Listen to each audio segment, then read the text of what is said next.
What's going on, guys? Cody Marchand from HydeAndZeke.com, and today what we're going to do is dive right into the best quarterback and tight end plays on Week 2 on Draftkings. We got a nice 13-game slate again. Hallelujah, we got football back. It is awesome. And what we're going to do is talk about not only like the best values we can find at each position, but is it worth it to pay up for Patrick Mahomes? Should we pay up for Travis Kelce? Basically, what I want to do is talk about why each play is best, and we are going to talk about solely cash games. This is not GPP. This is literally the best cash game picks that we can make. So without further ado, let's get right into it. So we're going to start with the quarterback position. I don't know how well you can see this on my screen, so I'm just going to be here shortly.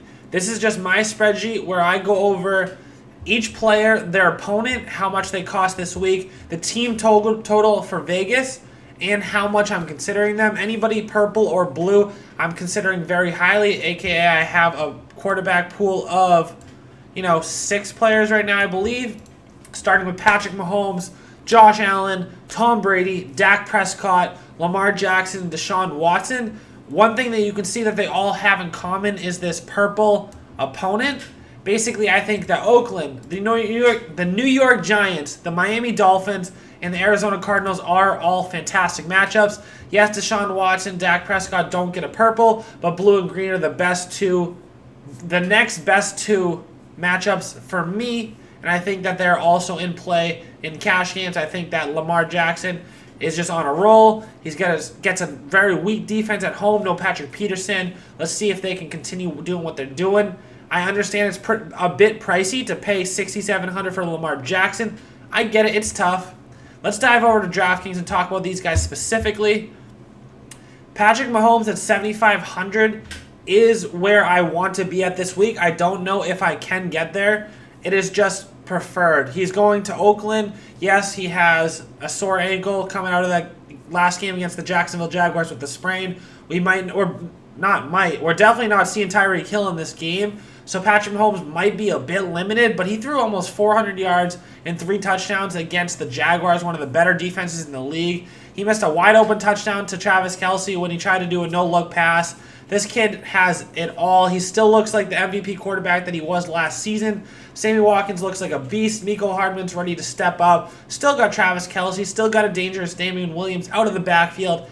Against the Oakland Raiders, if I can get up to Patrick Mahomes, that is what I'm going to do.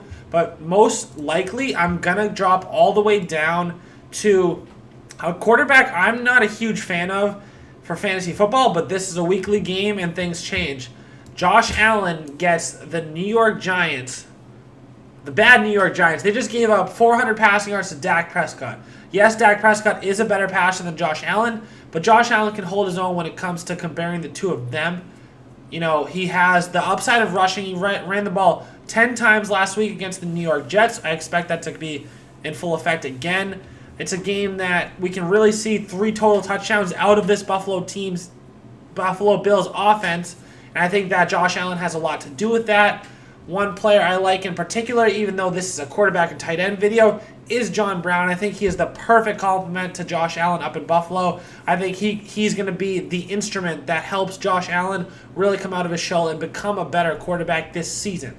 $5,300, I love the price point there. The middle of the pack quarterbacks that we do need to talk about, though, are Lamar Jackson, Deshaun Watson, Tom Brady, and Dak Prescott, all in that same range. So they're all pretty much priced the same, $400 difference between the 4 quarterbacks. There is a big skill difference and a big skill set difference between the 4 quarterbacks. The only non-mobile quarterback of that group is Tom Brady. The reason he's on there is he's going down to Miami, which just gave up 59 points to Lamar Jackson and RG3 last week. And this Patriots offense might have Antonio Brown joining the outside to go along with Josh Gordon, Julian Edelman, James White. We just got some weapons up here in New England, and Tom Brady just needs to be in the back of your mind, or maybe the front of your mind, because maybe he's that much of a great cash play this week.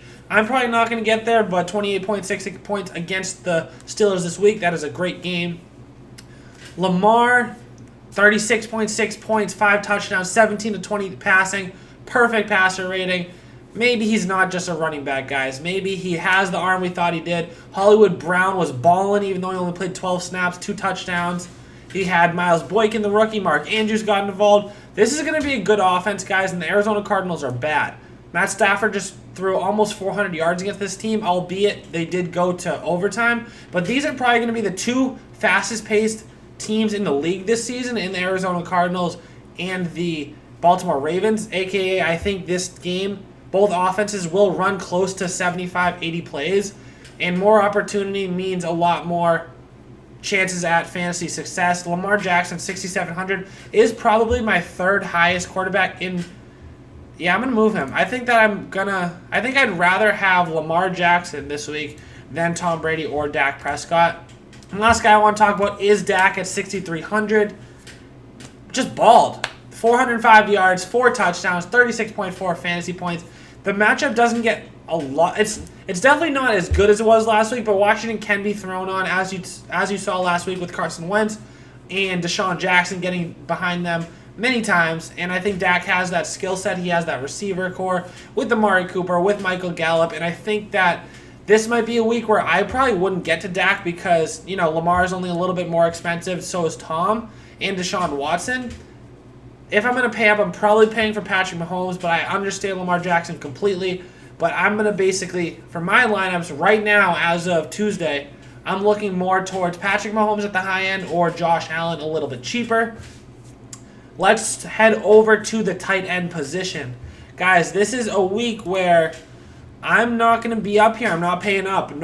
I don't normally pay up for tight ends anyway, but this is one of those weeks where there are talented players in defined roles for almost bare minimum. And the two guys that are the most... I just need to talk about these two because there's a lot of other guys, but the main two that pop off the screen, to me, price point-wise, are... Where are they? Where are my guys? Number one, TJ Hawkinson at 3,000. First game for the rookie. Came out with a freaking bang. 6 catches, 131 yards, and a touchdown. Yes, it was a high-paced game. They're not going to run as many plays as they did last week. Yes, it's a much tougher matchup against the Chargers, but this is a legitimate talent, guys. There's a reason he was a top 10 draft pick. He has skills. Matt Stafford trusts him. He had 9 targets, and I think that at 3,000, you could do a lot worse than TJ Hawkinson. Hawkinson has all the skills as a receiver. He has all the skills as a blocker. He's going to be on the field for every single play. And at 3,000, you can't ask for a better price point. Except for maybe $300 more. We're going to go up to Darren Waller, the wonder from last night for the Oakland Raiders at 3,300. 8 targets, 7 catches, 70 yards. Yes, we would like to see a touchdown, but the usage is what's important. He was on the field for 55 out of the 55 offensive plays ran for Oakland, and that's what's important. Derek Carr loves this guy. Their offense looks like they can move the ball, and the matchup is ideal against Kansas City. They're going to be behind. They're going to be throwing the ball more than normal. Kansas City's going to make you play a higher pace than you want to, and Darren Waller at 3,300 or TJ Hawkinson are my targets. I don't normally like to play some of the lesser talented players just because they're cheaper to save some money, but I don't think you're doing that this week with Darren Waller and TJ Hawkinson. I think the talent is there. You're not, just scraping the bottom of the barrel for talent just for cheap players. These guys have defined roles in offenses that can move the ball with opportunity in decent enough matchups. At least Darren Waller is a great matchup. Hawkinson at the 3,000 bare minimum price point is something that you can't pass up. The one other that I would consider, guys, is Delanie Walker. 2 touchdowns, which, at tight end position, we're kind of hoping for touchdowns. But this wasn't a great matchup against the Cleveland Browns defense. This Indianapolis defense is solid, but they're a little bit worse than Cleveland, in my opinion. He had 6 targets, caught 5 of them for 55 yards. Corey Davis, 0 catches on 3 targets. A.J. Brown, only 4 targets. This guy is still probably the number 1 option in the passing game for Marcus Mariota, albeit not a sexy passing offense in general. But Delanie Walker needs to be on your mind at 3,500. Those are the 3 places I am looking at the most. If I'm paying up at all, it will be 5,200 for Evan Ingram. The matchup is not ideal, but this kid had 14 targets in week 1, caught 11 of those passes for 116 yards and a touchdown. Eli Manning needs to throw the ball quick. He likes throwing it to that intermediate short part of the field to either Saquon or Ingram. And you got to take advantage while the getting is good. 5,200 will not be his price point for that long. I do consider him one of the top tier players. I don't consider just Travis Kelce, Kittle, Ertz by themselves. I think Kelsey's by himself, and then it's Kittle, Ertz, Ingram, and Howard all in the next tier. And it does look like Ingram did pass, at least Howard for sure, and he has a very good chance at being a better fantasy tight end in 2019 than Zach Ertz when all is said and done. And those are my favorite values at the quarterback and tight end position for Week 2 on DraftKings. Do me a favor, if you stuck around on the video this long, please like the video and subscribe. We're going to be putting out a ton of content for you guys this season. I'm working very hard for you. No pay, no charge. People charge so much for their Patreons for the people's players pools. Guys, if you go to my website, HydeAndZeke.com, which I'm going to link in this video, and I'm going to explain each one. If you just go to DFS weekly rankings, you go to quarterback, wide receiver, running back, tight end, or defense, it will show you my entire player pool for the week for complete free. So basically, I'm giving away all this information. All I want is a like on a video and a subscribe. Maybe tell your friend. That's all. But I appreciate you guys for stopping by. Let's keep killing it in Week 2. Take care.